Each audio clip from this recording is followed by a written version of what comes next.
Everyone.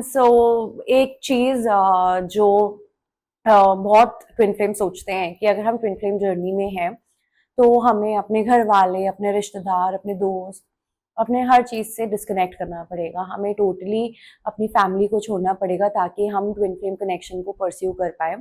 And जिस डर से भी कितनी बार हम अपनी जर्नी परस्यू नहीं करते, तो इस बात में कितनी सच्चाई है? क्या आपको हम ज़रूरी है कि अपने ट्विन फ्लेम के लिए अपनी फैमिली से ताल्लुक़ तोड़ने पड़े या अपने दोस्तों से ताल्लुक़ तोड़ने पड़े?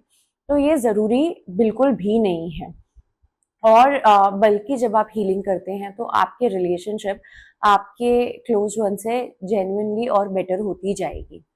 बट क्योंकि ट्विन फ्लेम जर्नी जो है आपको हर एक ब्लॉक आपके लिए हील कराती है। आपके जितने प्रॉब्लम्स हैं आप हील करेंगे, आपके जितनी चीज़ें आपको सेपरेशन में रखते हैं आप हील करेंगे।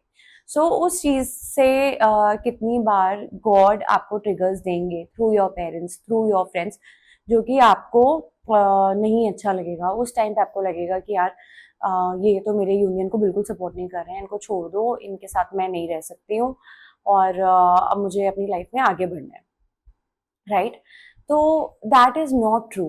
ऐसा बिल्कुल भी सच नहीं है, क्योंकि अगर वो तो सिर्फ आपको मिररिंग कर रहे हैं ताकि आप उस सेपरेशन को अपने अंदर देख सकें और आप और आगे बढ़ सकें, ताकि आप अपनी यूनियन की तरफ आगे बढ़ें।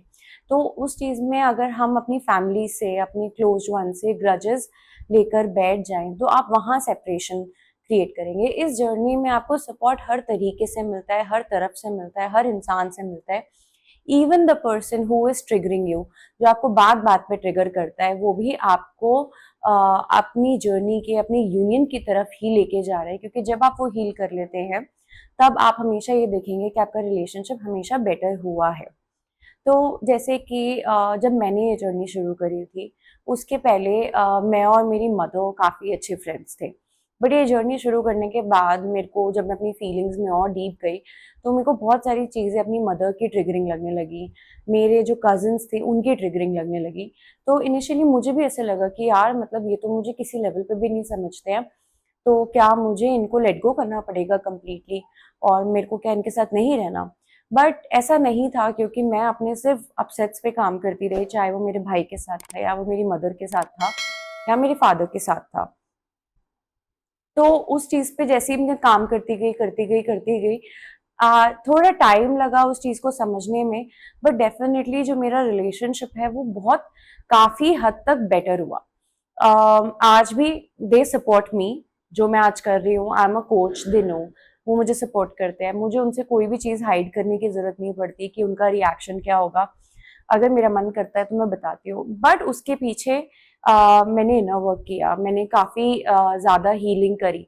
पर अगर आप ये सोचो कि हाँ थोड़े बहुत ट्रिगर्स हो रहे हैं और मम्मी पापा से बात नहीं करनी, या फिर मम्मी पापा का बहुत एडवर्स रिएक्शन रहेगा, इसलिए मैं अपनी मिरर वर्क या फिर अपनी ट्विन फ्लेम जर्नी को परस्यू नहीं कर सकते, तो ये सिर्फ आपके फियर्स हैं जो आपको आगे बढ़ने से रोक रहे हैं। तो इन चीज़ों पे ज़्यादा तवज्जो ना देते हुए इट्स इम्पॉर्टेंट कि आप अपनी हीलिंग पे फोकस करो, आगे बढ़ते जाओ। जो मिररिंग आपकी हो रही है आप उसको हील करते जाओ।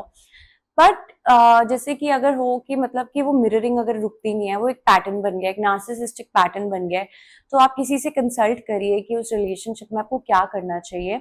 आपको उस टाइम के लिए टेम्पररी बाउंड्री डालनी चाहिए, सो दैट आप जब अपनी हीलिंग कर रहे हो वो सामने वाला बंदा भी अपनी हीलिंग कर सके, और दोनों अपनी हीलिंग करके, शायद आपका हीलिंग का तरीका मिरर हुआ क्या, उनका हीलिंग का तरीका कोई और होगा।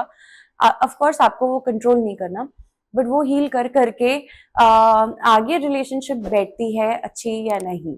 तो जब आप वो चीज़ को समझेंगे, वो चीज़ को पर्सनली ना लेके, आउटसाइड स्टोरी से अपने आप को डिटैच करके सिर्फ अपनी फीलिंग्स पे फोकस करके मिरर एक्सरसाइज के थ्रू उसको हील करेंगे, तो आप ये एक्सपीरियंस करेंगे कि आपके जो आसपास के रिलेशनशिप्स हैं वो जेन्युइनली काफ़ी बेटर होते हैं और काफ़ी सपोर्टिव भी होते हैं।